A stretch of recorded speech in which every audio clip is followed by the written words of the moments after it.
বাংলাদেশের কাছে কাঁপছে আয়ারল্যান্ড। ড্রেসিং রুমের ভিতর থেকে নাচতে নাচতে জয়ের সেঞ্চুরি উদযাপন করলেন নাজমুল হোসেন শান্ত। বাংলাদেশ আয়ারল্যান্ড ম্যাচ জমে যেন ক্ষীর। বিস্তারিত জানতে ভিডিওটি না টেনে সম্পূর্ণ দেখার অনুরোধ রইল।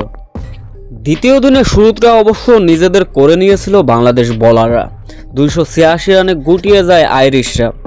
প্রথম ইনিংসে ব্যাট করতে নেমে অপ্রতিরোধ্যভাবে ব্যাটিং করছিলেন মাহাদুল ইসলাম জয় এবং সাদলাম ইসলাম।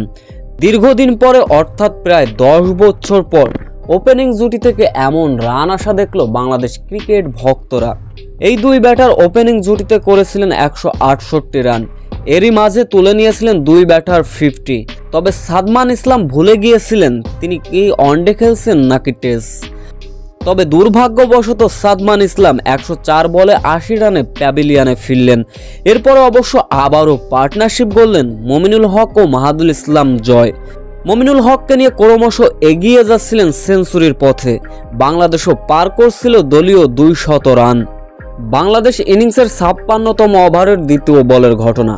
মাহাদুল ইসলাম জয় 190 বলে তুলে নিলেন নিজের ক্যারিয়ারের দ্বিতীয় সেঞ্চুরি করলেন মাহাদুল ইসলাম জয়, কিন্তু ড্রেসিং রুমের ভিতর থেকে নাচতে নাচতে বেরিয়ে এসে সেঞ্চুরিটা উদযাপন করলেন অধিনায়ক নাজমুল হোসেন শান্ত।